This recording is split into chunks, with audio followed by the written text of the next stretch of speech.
ચાલો મિત્રો એના પછી ધોરણ 10 વિજ્ઞાન ચેપ્ટર 7 નિયંત્રણ ને સંકલન એનો મિત્રો ભાગ નંબર 5 અને આ ચેપ્ટર નો છેલ્લો ભાગ. હવે મિત્રો એમાં પ્રશ્નો 22 થી 34 ઈ કરવાના નથી, બરાબર છે, આ વખત માટે એટલે એ પ્રશ્નો છે જે કાઢી નાખશે, બરાબર. હવે પ્રશ્ન પહોંચ્યા 35મો. આ હવે જે બાકીના પ્રશ્નો છે અંતઃસ્ત્રાવને લગતા છે મિત્રો. લડવાની કે દોડવાની ક્રિયાની સ્થિતિમાં કયો અંતઃસ્ત્રાવ સ્ત્રવે છે, શરીરમાં તેની અસર લખો. મોસ્ટ આઈપી મિત્રો પ્રશ્ન છે. તો લડવાની અને દોડવાની ક્રિયા માટે મિત્રો બરાબર છે આપણા શરીરની અંદર એડ્રિનલ ગ્રંથિ આવેલી હોય. એ એડ્રિનલ ગ્રંથિમાંથી એડ્રીનાલિન અંતઃસ્ત્રાવ નીકળે ને મિત્રો, એ બરાબર એની ક્રિયા માટે જરૂરી છે, બરાબર. લડવાની કે દોડવાની એટલે બરાબર આનો અર્થ એવો થયો ફાઇટ ઓર ફ્લાઇટ. ફાઇટ એટલે લડો અને ફ્લાઇટ એટલે દોડો. ફાઇટ ઓર ફ્લાઇટ ની ક્રિયા માટે લડવાની કે દોડવાની ક્રિયા સાથે એડ્રિનલ ગ્રંથિમાંથી નીકળતો એડ્રીનાલિન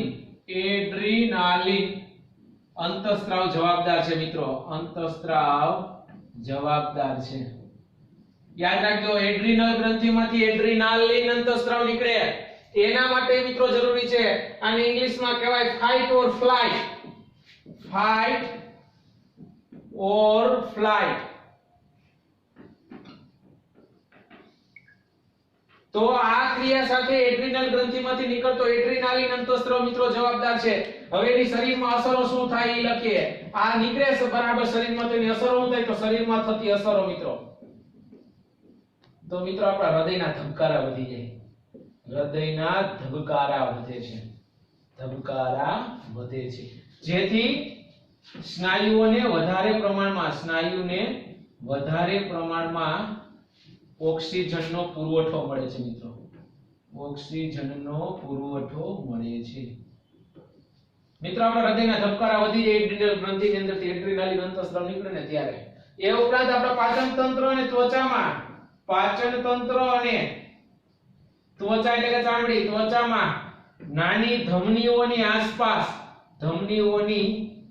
આસપાસના સ્નાયુનું સંકોચન થાય છે. સ્નાયુનું સંકોચન થાય છે. તેથી ત્યાં રુધિરની પ્રાપ્યતા ઓછી થાય છે મિત્રો. એટલે રુધિર ઓછા પ્રમાણમાં જોઈએ. રુધિરની પ્રાપ્યતા ઓછી થાય છે, જેથી તે રુધિર મિત્રો, તે રુધિર ક્યાં જશે, તો કે જેથી તે રુધિર કંકાલ સ્નાયુ પેશી તરફ વહન પામે છે. યાદ રાખજો શું થાય આની અસરો. એડ્રિનલ ગ્રંથિમાંથી એડ્રીનાલિન અંતઃસ્ત્રાવ બહાર નીકળે તો એક હૃદયના ધબકારા વધી જશે, બરાબર. એને કારણે સ્નાયુને વધારે પ્રમાણમાં ઓક્સિજન મળશે. પાચન તંત્ર અને ત્વચામાં નાની ધમનીઓની આસપાસ મિત્રો સ્નાયુનું સંકોચન થાય, તેથી ત્યાં રુધિરની પ્રાપ્યતા મિત્રો ઓછી થાય છે અને એ રુધિર કંકાલ સ્નાયુ પેશી તરફ વહન પામે છે મિત્રો, બરાબર છે. આવું થઈ શકે. આ શરીરમાં થતી મિત્રો એની અસરો છે. એ ઉપરાંત બીજું શરીરની અંદર શું થાય, તો એક તો હૃદયના ધબકારા વધી જાય. જ્યારે તમે કોઈ આવો અંતઃસ્ત્રાવ વધારે પ્રમાણમાં નીકળે ને તો આખી આવી ક્રિયા થતી હોય છે. એ ઉપરાંત ઉરોદર પટલ અને પાંસળીઓનું સંકોચન થાય છે મિત્રો. સંકોચન થાય છે, તેથી શ્વસન દર વધે છે.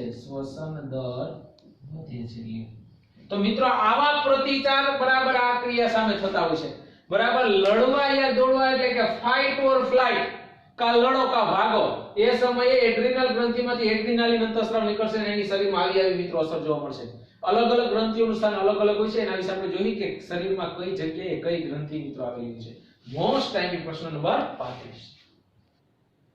ચાલો મિત્રો એના પછી મોસ્ટ ટાઈમ પ્રશ્ન કહી શકાય બોર્ડની પરીક્ષામાં 2 માર્કમાં પૂછાય. પ્રાણી અંતઃસ્ત્રાવની લાક્ષણિકતા. મિત્રો આપણા શરીરમાં જે અંતઃસ્ત્રાવ નીકળે એના લક્ષણો જણાવવાનો છે. તો કે દરેક અંતઃસ્ત્રાવ ચોક્કસ પ્રકારની અંતઃસ્ત્રાવી ગ્રંથિમાંથી નીકળતા ચોક્કસ પ્રકારના રાસાયણિક સંયોજન છે. તો કહી શકાય અંતઃસ્ત્રાવોએ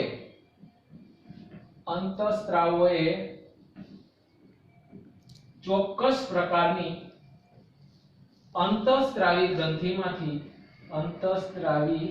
ગ્રંથિમાંથી નીકળતા ચોક્કસ રાસાયણિક સંયોજનો છે, રાસાયણિક સંયોજનો છે. યાદ રાખજો, બરાબર છે. ચોક્કસ પ્રકારની અંતઃસ્ત્રાવી ગ્રંથિઓમાંથી મિત્રો નીકળતા હોય છે અને ચોક્કસ પ્રકારના રાસાયણિક સંયોજનો છે.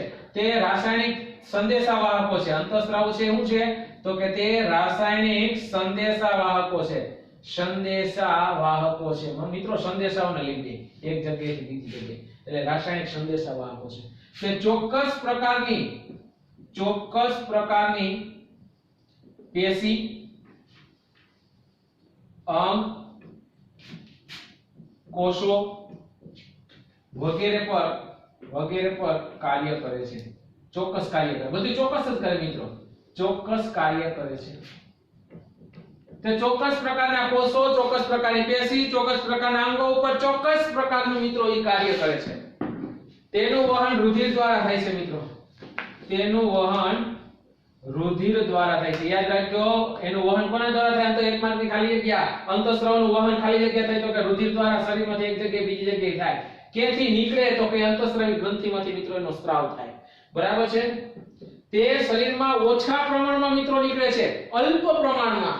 તે શરીરમાં અલ્પ પ્રમાણમાં નીકળે છે અથવા તો ઉત્પન્ન થાય છે, નીકળે છે. જો તેની ઉણપ અથવા વધારો સર્જાય તો શરીરમાં ખામી સર્જાય છે મિત્રો. એ મિત્રો એનો અર્થ એવો થયો કે આ ઓછા પ્રમાણમાં નીકળવા જોઈએ. વધારે નીકળે તો ખામી થાય, ઓછા નીકળે તો મિત્રો ખામી થાય.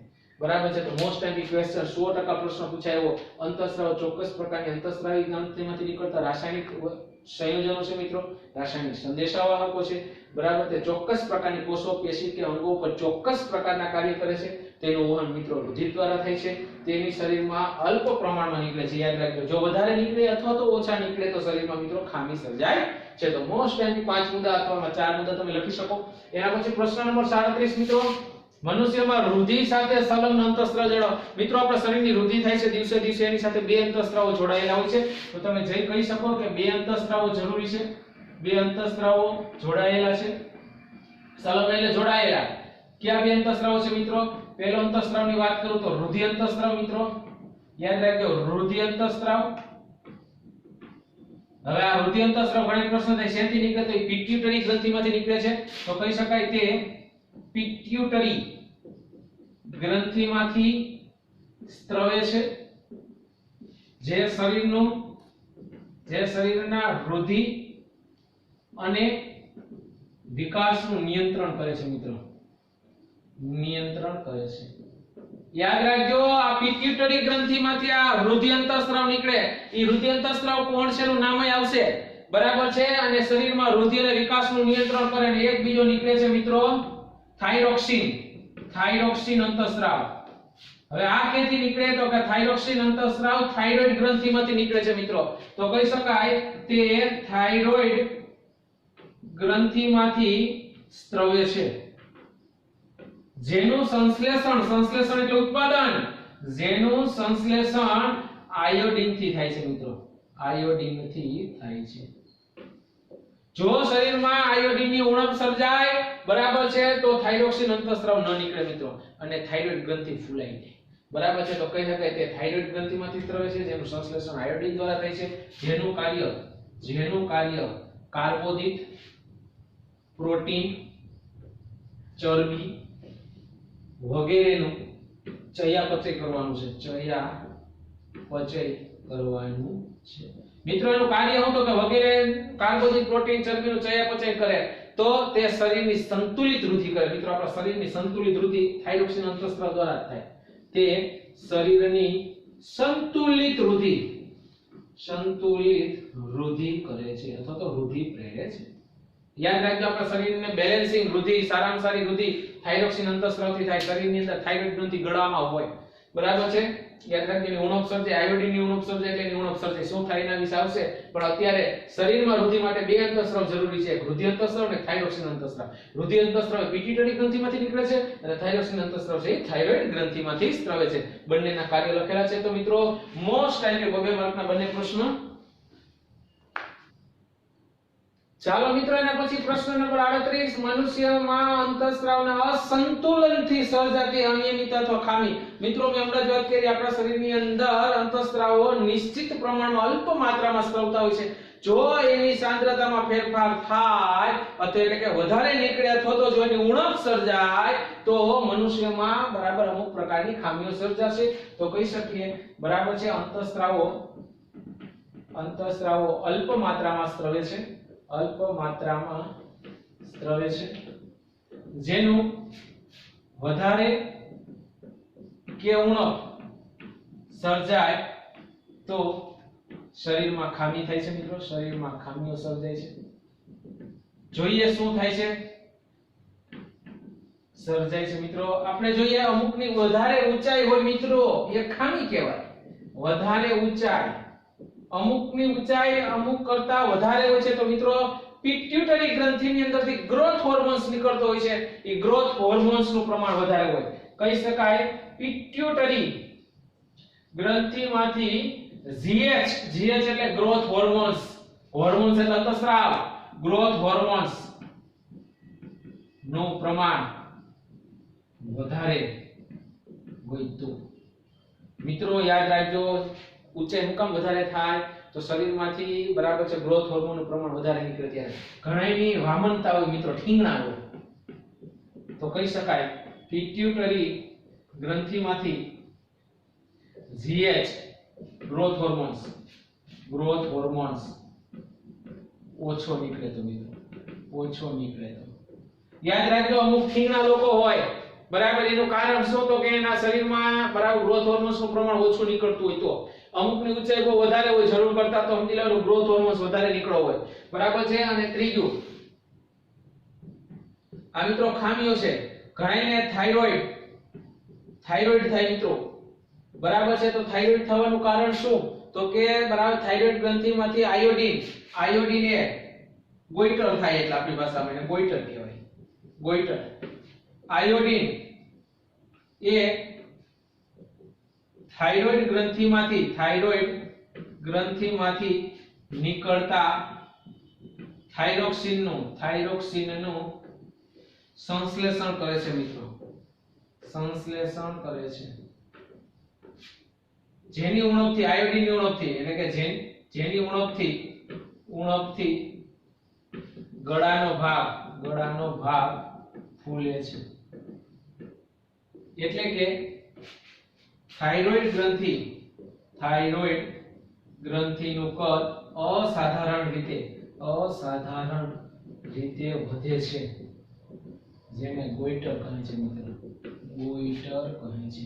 યાદ રાખજો ગોઈટર નામનો રોગ એટલે ગળાનું ફૂલવું બરાબર છે. આયોડિનની શરીરમાં આયોડિન એટલે મીઠું નમક ની અંદર આયોડિન હોય એની ઉણપ સર્જાય તો થાઇરોઇડ ગ્રંથિમાંથી જે થાઇરોક્સિન અંતઃસ્રાવ મિત્રો નીકળે છે ને એના ઉપર એની અસર થશે અને એને કારણે ગળું ફૂલી જશે. એને બરાબર ગોઈટર નામનો રોગ કહેવામાં આવે છે મિત્રો. અને એક છે મધુપ્રમેહ એટલે કે ડાયાબિટીસ. મધુપ્રમેહ મિત્રો આ શા માટે થાય તો કે શરીરની અંદર સ્વાદુપિંડ ગ્રંથિ હોય એમાંથી ઇન્સ્યુલિનનો સ્ત્રાવ થતો હોય છે. જો ઇન્સ્યુલિનનું પ્રમાણ ઓછું થાય તો શરીરમાં શર્કરાનું સ્તર વધી જાય. તો કહી શકાય સ્વાદુપિંડ ગ્રંથિમાંથી ઇન્સ્યુલિન અંતઃસ્રાવ નીકળે છે. જો ઇન્સ્યુલિનની ઉણપ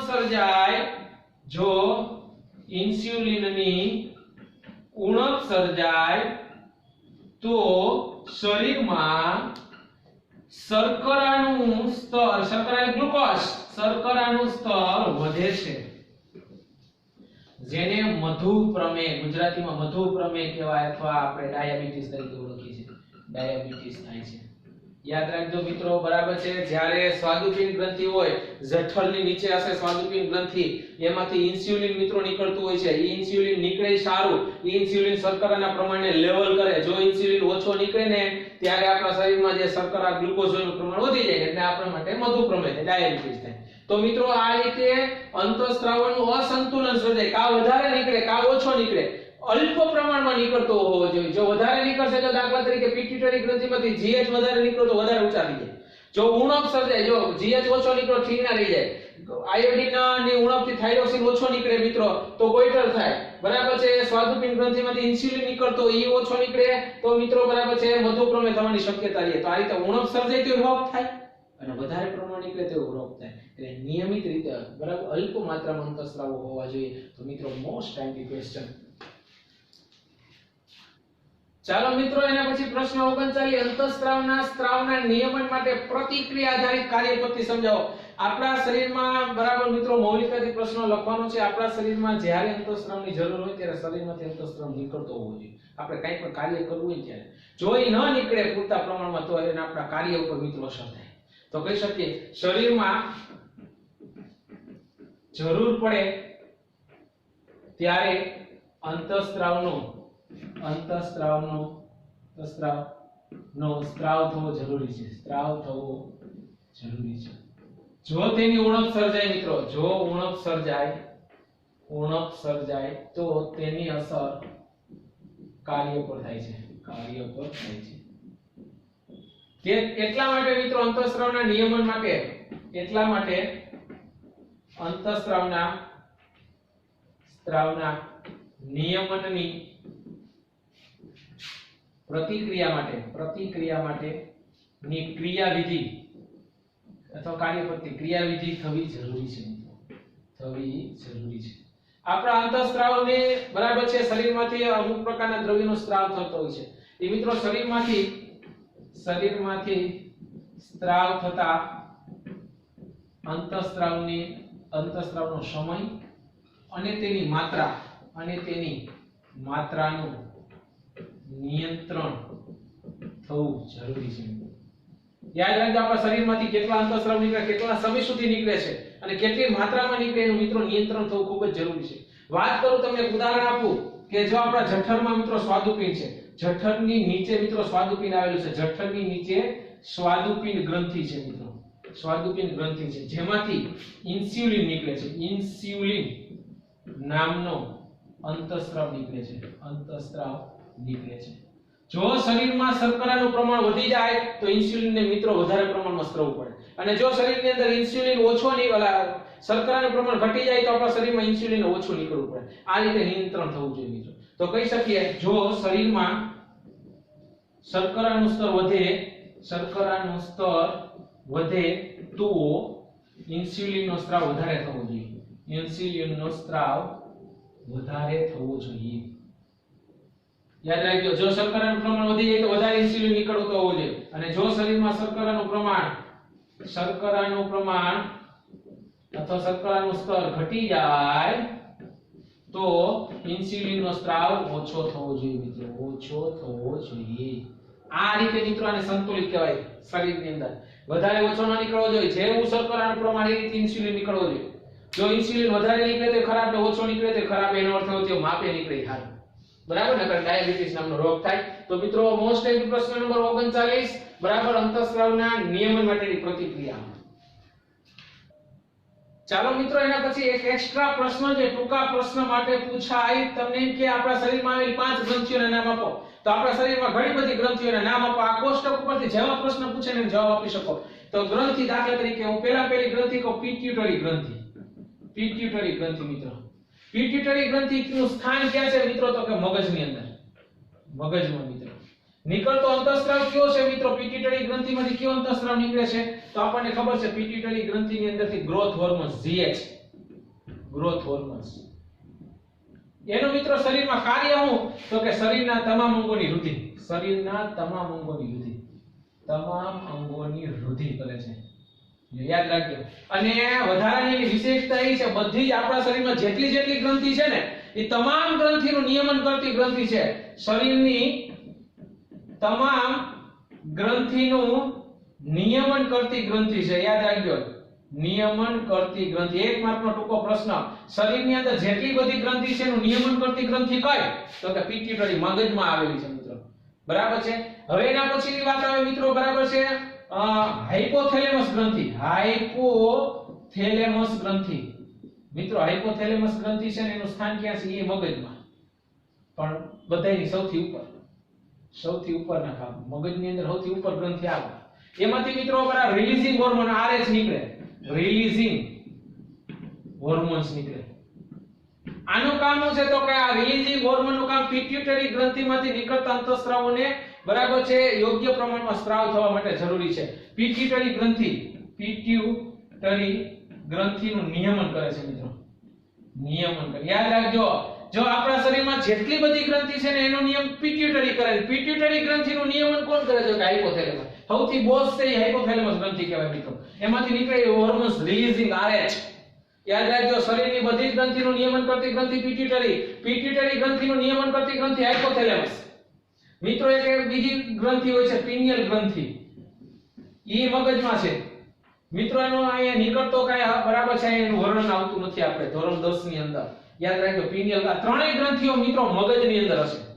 બરાબર હવે વાત કરીએ થાઇરોઇડ ગ્રંથિ મિત્રો થાઇરોઇડ ગ્રંથિ મિત્રો ઈ ક્યાં છે તો કે ગળામાં થાઇરોઇડ ગ્રંથિ એમાંથી અંતઃસ્રાવ કયો નીકળે તો કે થાઇરોક્સિન નામનો અંતઃસ્રાવ નીકળે મિત્રો એ શરીરમાં શું કરે તો કે શરીરની વૃદ્ધિ માટે ચયાપચયનું કામ કરે ચયાપચયનું કાર્ય કરે છે એટલે કાર્બોદિત પ્રોટીન ચરબી વગેરેનું ચયાપચયનું કાર્ય કરે એ ગળાની અંદર મિત્રો થાઇરોઇડ ગ્રંથિ હોય એ જ રીતે હજી બીજી ગળામાં ગ્રંથિ આવશે તમે આકૃતિ જોશો એમાં દેખાશે પેરાથાઇરોઇડ ગ્રંથિ મિત્રો ઈ ગળામાં છે પેરાથાઇરોઇડ ગ્રંથિ ગળામાં છે એમાંથી પેરાથોર્મોન્સ નીકળે છે પેરાથોર્મોન મિત્રો એનું કઈ કાર્ય આવતું નથી એટલે આપણે લખતા નથી બરાબર છે જેનું અહીં આવે છે એ રીતે આપણે વાત કરીએ છીએ પણ ગ્રંથિઓના નામ કહી દો ગળામાં બે ગ્રંથિ છે થાઇરોઇડ અને પેરાથાઇરોઇડ પછી મિત્રો એક ગ્રંથિનું નામ છે થાઇમસ ગ્રંથિ મિત્રો એ છાતીમાં આવેલી હોય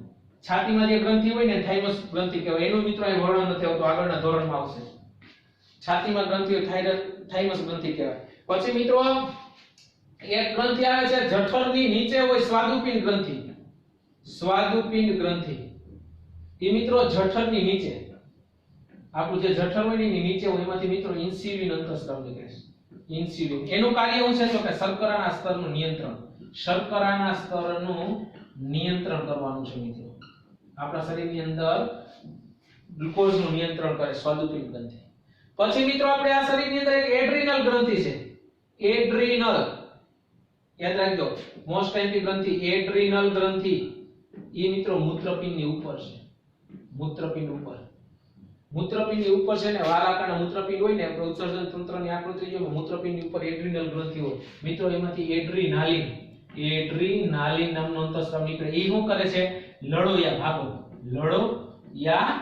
ભાગો ની ક્રિયામાં મહત્વનું છે મિત્રો લડોયા ભાગો એટલે ફાઇટ ઓર ફ્લાઇટ ની ક્રિયામાં કાર્ય કરે છે કા લડો કા મુઠ્ઠીવાળી ભાગો બરાબર છે એક કાર્ય ભાઈ કામ કરે એડ્રિનલ ગ્રંથિ હવે એ જ રીતે મિત્રો બરાબર છે એક શુક્રપિંડ ગ્રંથિ હોય મિત્રો શુક્રપિંડ ગ્રંથિ પણ ખાસ ધ્યાન રાખવાનું આ ગ્રંથિ માત્ર પુરુષમાં છે બાકી ગ્રંથિ બધાયમાં છે પુરુષ સ્ત્રી બંનેમાં એક શુક્રપિંડ ગ્રંથિ માત્ર પુરુષમાં છે મિત્રો બરાબર આ ક્યાં આવેલી છે તો કે શુક્રપિંડ ઉપર ઈ શું કામ કરે તેમાંથી ટેસ્ટોસ્ટેરોન મિત્રો ટેસ્ટોસ્ટેરોન નામનો જાતીય અંતઃસ્રાવ નીકળે બરાબર એ શું કામ કરે છે તો કે પુરુષના ગૌણ જાતીય લક્ષણોનો વિકાસ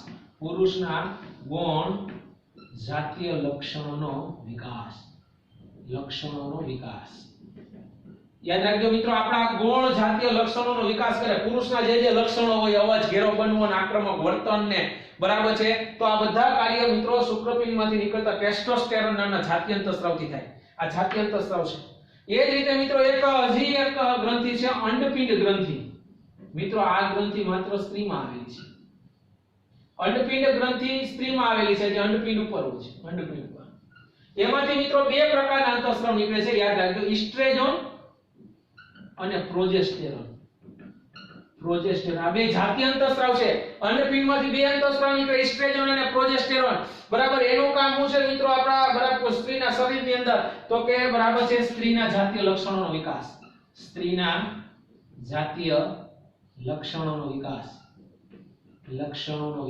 અને માસિક સ્ત્રાવ જેને કહેવાય માસિક સ્ત્રાવનું આયોજન મિત્રો માસિક ચક્રનું આયોજન આના દ્વારા થાય, એસ્ટ્રોજન અને પ્રોજેસ્ટેરોન દ્વારા આગળ એ અભ્યાસ આવશે આનો, બરાબર છે। તો આ રીતે આપણા શરીરમાં આટલી ગ્રંથિઓ છે અને અલગ અલગ ગ્રંથિમાંથી અલગ અલગ અંતઃસ્રાવ નીકળે છે અને એના કાર્ય શું છે, એનું સ્થાન ક્યાં છે। તો મોસ્ટ ટાઈમ મિત્રો બરાબર જ્યાં જ્યાં આ લીટો કરેલો છે એનો અર્થ એવો કે અહીંયા ધોરણ 10 માં અભ્યાસ નથી આવતો અને આગળના ધોરણમાં આવશે। તો મિત્રો શરીરમાં આટલી ગ્રંથિઓ છે, 5 ગ્રંથિના નામ દઈએ તો આપણે આવડી જાય। તો મોસ્ટ ટાઈમ મિત્રોનો સ્ક્રીનશોટ પાડી લેશો અને આ ચેપ્ટર મિત્રો બરાબર અહીં પૂર્ણ થાય છે। અને ટૂંકા જવાબી, ખાલી જગ્યા, જોડકા મિત્રો તમારી ફેરબુકમાં નવનીતની અંદરથી લખીને પાકું કરવાનું છે। તો ચેપ્ટર 7 અહીં પૂર્ણ થાય છે, કુલ 5 ભાગ આવેલા છે।